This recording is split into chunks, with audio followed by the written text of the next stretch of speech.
Those aren't hazards, they're what kept Clara alive. Preservative, oxygen tanks, her last things. I couldn't let them get crushed. I've spent 30 years on this bench, and if there's one thing I've learned, it's that the air in a courtroom has a way of telling you the truth before a single word is ever spoken. That morning, the air was heavy, thick with the kind of tension that makes the hair on the back of your neck stand up. It was a Tuesday in late November, the kind of day where the sunlight is pale and cold, offering no warmth to the marble floors of this building. Before I walked out, I looked at my reflection in the chamber's mirror. I saw the deep lines around my eyes, what they call the map of experience and physiognomy. Those lines weren't just from age, they were from decades of watching the best and worst of humanity walk through my doors. I adjusted my robe, feeling the weight of the fabric on my shoulders. It's a weight of authority, yes, but it's also a weight of responsibility. My mentor used to tell me, Boyd, the law is a compass, but sometimes the stars are obscured. You have to listen to the silence between the arguments. I stepped onto the bench, and the usual shuffle of the gallery died down instantly. The room was packed. In the front row, I noticed a group of young officers, their uniforms crisp, their faces set in that rigid, stoic mask that law enforcement wears like armor. But behind that armor, I saw something else. Discomfort. They weren't here for a routine hearing. They were here to watch one of their own fall. Order in the court, the bailiff announced. I looked down at the docket. Case number 4412. The People versus Elias Thorne. On the surface, it was a series of municipal violations. Improper storage of hazardous materials, unauthorized residence in a vehicle, and multiple citations for public nuisance. A nuisance, that's the word the city uses when they don't want to deal with a human being who has become an inconvenience. I looked up, searching the room for the defendant. He didn't stand up right away. He rose slowly, his movements deliberate and pained, as if every joint was protesting the simple act of standing. Elias Thorne. He didn't look like a criminal. He looked like a man who had been hollowed out from the inside. He was wearing a dark blue tactical jacket, faded and frayed at the cuffs, with a small silver pin on the lapel, a police commendation bar. His face was a landscape of grief. His eyes were sunken, surrounded by dark circles that spoke of months without real sleep. In physiognomy, we look at the tension in the jaw. His was locked tight, a sign of a man holding back 1,000 screams. "Good morning, Mr. Thorne," I said, my voice echoing in the sudden stillness. I didn't use the sharp tone of a judge demanding compliance. I used the voice of a man acknowledging another man. He looked at me, and for a split second, the stoic mask slipped. I saw the secret in his eyes, not a secret of guilt, but a secret of overwhelming burden. He gripped the edge of the wooden podium, his hands scarred and trembling. "Good morning, Your Honor," he replied. His voice was a low rasp, like dry leaves skittering across pavement. I looked at the thick file in front of me, then back at him. "Mr. Thorne, the city alleges that you have been living in your vehicle, and, more concerningly, that the trunk of your car contains materials that pose a risk to public safety. They're calling for an immediate impound and maximum fines. Do you have an explanation?" The silence returned, deeper this time. Elias Thorne didn't look at the prosecutor. He didn't look at his former colleagues in the front row. He looked directly at me, his gaze piercing through the black and white of the law. He took a long, shaky breath, and I could see the internal battle, the pride of an officer versus the desperation of a father who had lost everything. He finally spoke, and the words he uttered were the first crack in a story that would soon break every protocol I've ever sworn to uphold. The courtroom felt smaller as Elias Thorne took another breath. I leaned forward, resting my elbows on the bench, making sure he knew I wasn't just looking at his file, I was looking at him. I've seen this look before on men who have spent their lives protecting others. It's the look of a lighthouse whose flame has finally been extinguished by a storm no one saw coming. I asked him about the trunk. I asked him why a man with a commendation pin on his chest was living like a fugitive in the city he once swore to protect. The prosecutor, a young man with a sharp suit and an even sharper lack of life experience, cleared his throat. He started talking about ordinances and public safety hazards. He used words like liability and infraction as if they were enough to summarize a human life. I held up my hand, a silent gesture that cut him off mid-sentence. In this room, my silence is more powerful than his noise. I turned back to Elias. Mr. Thorne, I said softly, the officers who processed your vehicle reported a heavy scent of chemicals and several locked containers in the trunk. They were hesitant to open them without a specialized team. You told them it was personal. In a court of law, personal doesn't override public safety. But I see the way you're guarding that key. You're not guarding contraband. You're guarding something else, aren't you? Elias looked down at his hands. The scars on his knuckles were white against his weathered skin.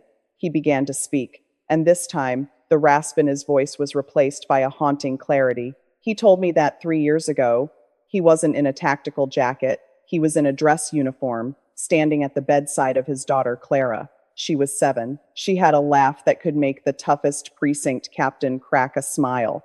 But then came the diagnosis, a rare, aggressive form of pediatric cancer that didn't care about his service record or his bravery. He described the war that followed, not the kind of war he fought on the streets with a siren and a badge, but a war of hospital corridors, mounting deaths, and the slow, agonizing erosion of hope. He sold the house. He cashed out his pension. He took every extra shift until his eyes were bloodshot and his spirit was brittle. And when the insurance companies decided she was no longer a viable investment, he didn't stop. He couldn't stop. The gallery was so quiet you could hear the hum of the ventilation system. One of the young officers in the front row lowered his head. Elias continued, his voice trembling now. He explained that after Clara passed, he found himself in a world that moved on while he was frozen in grief. The hazardous materials the city was so worried about, they weren't explosives, they weren't drugs. He looked me in the eye, and for the first time, I saw a tear escape the map of experience on his own face. Your Honor, he whispered, those containers hold the only things I have left of her. The specialized medical equipment I couldn't bear to return because it still smelled like her room. The chemical scent, it's the industrial-grade preservative I used to keep her favorite stuffed animals and her last paintings from rotting in the dampness of that car. That trunk isn't a hazard, it's her graveyard. And it's the only home she has left. I felt a cold shiver trace a line down my spine. This was the moment where the law meets the soul. The prosecutor sat down, his face turning a shade of pale that matched the winter sun outside. I looked at the gavel, then at Elias. I was about to do something that went against every manual, every protocol, and every judicial guideline in the state of Rhode Island. I looked at Elias Thorne standing there, his hands still trembling against the wood of the podium. The silence in the room was no longer heavy. It was suffocating. I realized then that I couldn't just take his word for it, not because I didn't believe him, but because the law demanded a physical verification that his graveyard wasn't the public threat the city claimed it was. But I also knew that if I sent a hazmat team to tear that car apart in a cold impound lot, I would be destroying the last pieces of a father's heart. Mr. Thorne, I said, my voice steady despite the knot in my chest. The protocol for a safety hazard of this nature is clear. I am supposed to order the immediate seizure of your vehicle and have a specialized unit conduct a forced entry into that trunk. I saw him flinch. His grip tightened so hard on the podium I thought the wood might snap. But then, I stood up. I didn't reach for the gavel. I reached for my coat. The bailiff looked at me, confused. The prosecutor started to stand, a question forming on his lips. I silenced them both with a look. We are going to do something different today, I announced to the room. I am adjourning this session for 30 minutes. Mr. Thorne, you are going to lead me to your car. We are going to open that trunk right here, in the court parking lot, under my personal supervision. If what you say is true, I will deal with the city. If not, the law will take its course. There was a gasp from the gallery. A judge leaving the bench to personally inspect a defendant's vehicle was unheard of. It was a breach of every standard procedure. But I saw the secret in Elias's eyes change. The fear was still there, but it was joined by a flicker of hope. He reached into his pocket and pulled out a single, rusted key on a worn leather strap. He didn't say a word. He just turned and began that long, pained walk toward the exit. We walked out into the biting November air. The young officers from the front row followed at a distance. their curiosity overcoming their discipline. We reached a battered, silver sedan parked in the furthest corner of the lot. It was covered in a layer of road salt and grime, looking like a ghost of a car. Elias stood behind it, his hand shaking as he guided the key into the lock of the trunk. "Your Honor," he whispered. "Once I open this, there is no going back. People will see me for what I really am, a man who couldn't let go." I placed a hand on his shoulder. Through the thin fabric of his tactical jacket, I could feel him shivering. "Elias," I said, "today, we aren't looking for a veteran or a nuisance. We are looking for the truth." With a heavy metallic click, the trunk popped open. I expected the smell of chemicals, but what hit me first was the smell of lavender and old dust. As the lid rose, the young officers behind us gasped. It wasn't a mess of trash or hazardous waste. It was a shrine. Neatly stacked plastic bins were filled with small, colorful clothes. A row of stuffed animals, their fur preserved and stiff, sat like silent sentinels. And in the center, a large, framed photograph of a little girl with a smile that seemed to defy the cold air around us. But it was the bottom of the trunk that made my heart stop. Neatly tucked into the spare tire well were dozens of oxygen canisters and a portable ventilator, the hazardous materials the city was terrified of. They were the tools of a long, losing battle. I looked at the canisters, then at Elias, who had collapsed onto his knees in the salt-stained asphalt, his face buried in his hands. I realized then that the protocol I had just broken was nothing compared to the spirit this man had broken to keep his daughter's memory alive. I stood there in the middle of the parking lot, the wind whipping my robe around my legs, but I didn't feel the cold. All I felt was the crushing weight of the scene before me. Elias Thorne was still on his knees, his forehead resting against the cold metal of his car's bumper. He wasn't crying anymore. He was just hollow. Around us, the city continued to move sirens in the distance, people rushing to their warm offices, completely oblivious to the fact that a sanctuary was being treated like a crime scene. I looked back at the trunk. My eyes lingered on the small, preserved stuffed bear. It was a pale yellow, its fur matted where a child's hand had likely gripped it for comfort during long nights of chemotherapy. Next to it, the oxygen tanks, the hazardous materials stood like silent, empty shells of a war that couldn't be won. In 30 years of sentencing criminals, I had never felt a silence this loud. One of the young officers stepped forward. I saw his jaw clench, his professional mask finally shattering.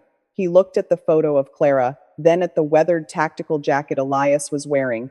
He didn't say anything, but he reached out and placed a hand on Elias's shoulder, not to arrest him, but to steady him. It was a gesture of brotherhood that the law books don't teach. "Mr. Thorne," I said, my voice projecting with a new kind of authority, "look at me." He slowly raised his head, his eyes red-rimmed and exhausted. "The city wants to fine you thousands of dollars. They want to take this car, which means they want to take her memory, and throw it into a crushing machine. They see a nuisance. They see a liability." I paused, looking directly into the eyes of the prosecutor who had followed us out. "But I see a debt that this city has failed to pay." I turned to the bailiff. "Go back inside. Tell the clerk that case 4,412 is staying open, but the charges of public hazard are dismissed effective immediately. I am taking personal jurisdiction over this matter." The bailiff hesitated, his eyes wide.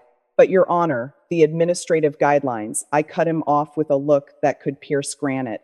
"I am the guideline today. Tell the city attorney that if they want to challenge my ruling, they can meet me in my chambers, but they'd better bring a better argument than ordinance violations for a man who served his country and lost his heart."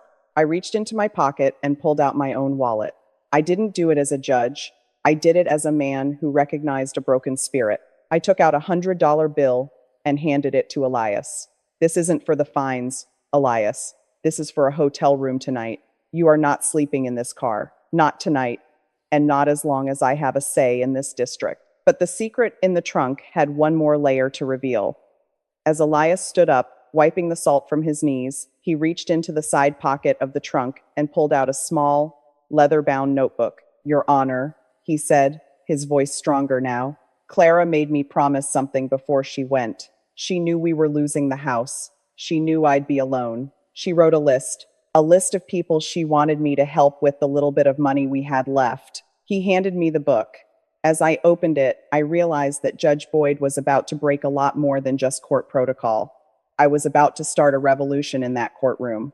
I stood in that salt-stained parking lot, holding Clara's small, leather-bound notebook in my hands. The wind continued to howl, but the silence among the officers and the small crowd that had gathered was absolute. I flipped through the pages. It wasn't just a list of names, it was a child's map of kindness. Clara had listed the names of nurses who needed extra coffee, the janitor who always made her laugh, and other children in the ward who didn't have toys. I looked at Elias. This man hadn't just been hoarding memories. He had been living in a freezing car to protect a legacy of generosity he couldn't afford to fulfill. The hazardous equipment in his trunk was his penance, and his silence in court was his shield. I felt a surge of something I hadn't felt in years, not just pity, but a profound, righteous anger at a system that saw this man as a nuisance while he carried the weight of a saint. "We're going back inside," I said, my voice cutting through the cold like a blade.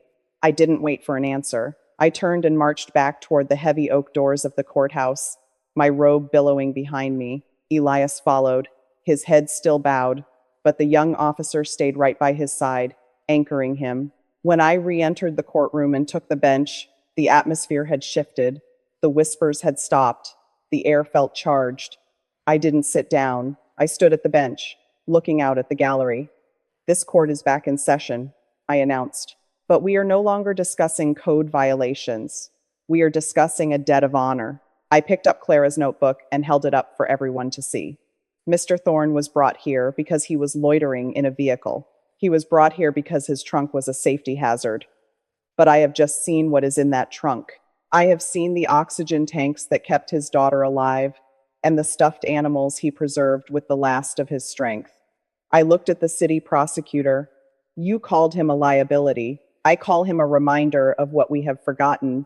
I leaned over the bench, my voice dropping to a low, powerful register. "The city wants $5,000 in fines? Fine. I am ordering those fines to be stayed indefinitely, but I am not stopping there." I looked at the young officers in the front row. "You serve with this man's brothers. You wear the same badge he once wore. He spent his pension saving a life he couldn't keep. Now, it's our turn to save his." I reached into my robe and pulled out Clara's notebook again. Clara Thorne had a list. She wanted to help people. She didn't have much time, but she had a heart bigger than this entire building. I looked at Elias, whose eyes were fixed on me in disbelief. "Elias, you've been trying to fulfill this list alone in the dark. Today, you're going to do it in the light." I turned back to the gallery. "I am cashing in every favor, every bit of judicial discretion, and every ounce of authority I have. Protocol is officially broken. We are not leaving this room until Elias Thorne has a roof over his head and the resources to finish Clara's work." The silence was broken by the sound of a single person clapping in the back. And then, like a dam breaking, the room erupted. The sound of the applause in the gallery was a rhythmic thunder, a sound that a courtroom rarely hears. I let it roll for a moment, letting the official atmosphere dissolve into something much more human. I looked at Elias, and for the first time, his shoulders weren't hunched under the weight of his secret. They were squared. He looked at the strangers around him, and the map of experience on his face shifted. The lines of grief were still there, but the shadow of isolation was finally lifting. I tapped the gavel, not to silence the room, but to focus it. "Now," I said, my voice projecting with a sharp, resonant clarity. "We've had our moment of emotion. Now we move to action. Because a veteran doesn't need our tears as much as he needs our respect and a warm place to sleep." I looked toward the young officers in the front row. "I saw you in the parking lot. I saw you realize that the man you were sent to testify against is the man who paved the way for the badges you wear." One of the officers, a sergeant with a silver star on his collar, stood up. He didn't wait for the bailiff to call him. "Your Honor," he said, his voice echoing through the chamber. "Thorne was my field training officer 15 years ago. I didn't recognize him under that jacket.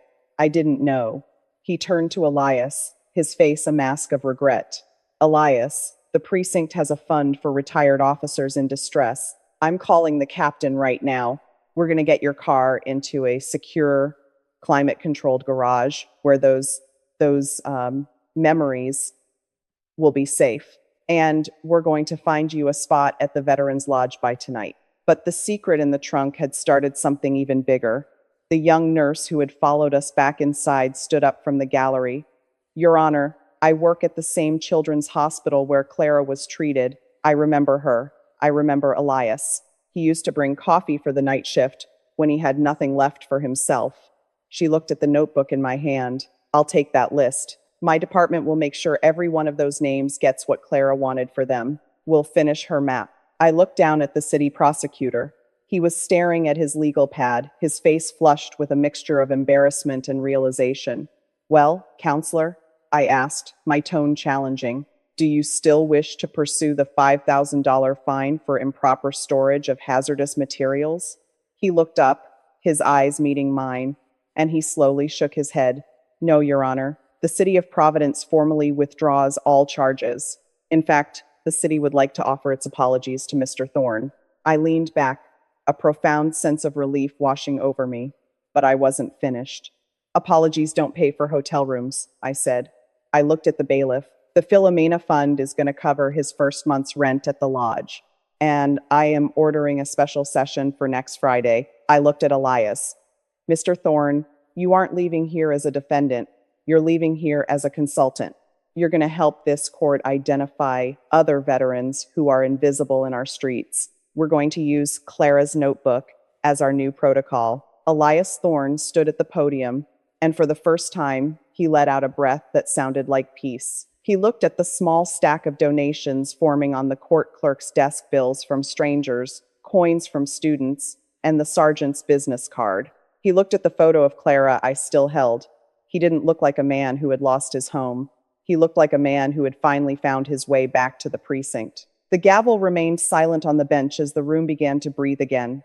I stood up from my chair, not as a superior officer of the law, but as a witness to a transformation. I looked at Elias, whose face no longer held the tension of a man hiding a secret, but the quiet resolve of a man who had been found. The secret in the trunk had become a public testament to a love that wouldn't die, and in doing so, it had exposed the information gap in our own city's heart, the space between our laws and our humanity. Mr. Thorne, I said, my voice carrying a new, warm resonance that filled the corners of the room. We often talk about justice as if it is a balance of debts, but today, you've taught us that true justice is the restoration of dignity. You protected the hazardous equipment of your daughter's life because you saw value where the city only saw liability. By breaking court protocol today, we haven't ignored the law. We have finally fulfilled its highest purpose to protect the vulnerable. I watched the sergeant step forward again, handing Elias his business card with a firm, respectful nod. I've cleared it with the lodge, Elias, he said, his voice thick with the camaraderie of the badge. Your room is ready. It has a view of the park, the same one where you used to hide. But tonight, you'll be looking at it through a window, not a windshield. A ripple of relief moved through the gallery, a curiosity loop finally closing in the best way possible. I turned to the clerk. I want a formal record of this notebook, I said, pointing to Clara's leather-bound journal. We are creating a new, next-level initiative within this district. We will call it the Clara Covenant. From now on, every officer who brings a veteran into this court on a nuisance charge will first have to answer whether they have explored the secrets of their situation. We will move from asking, what did you do, to how can we help? The young nurse, who had promised to fulfill Clara's map of kindness, stepped up to the podium and placed a gentle hand on the stack of donations. Your Honor, she said, looking at Elias, we've already started. I called the hospital. The staff is matching every dollar donated in this room today. Clara's work isn't just being finished, it's being multiplied. I looked at Elias Thorne. For the first time, I saw a faint, trembling smile touch his lips, a plot twist that no one expected from a man who had walked in wanting to disappear. He wasn't just a former police officer or a grieving father anymore. He was the architect of a new kind of mercy. Elias, I said, the law says your vehicle must be moved, but the heart says you must be housed. Tomorrow, we begin the work of making sure your graveyard becomes a garden of hope for others.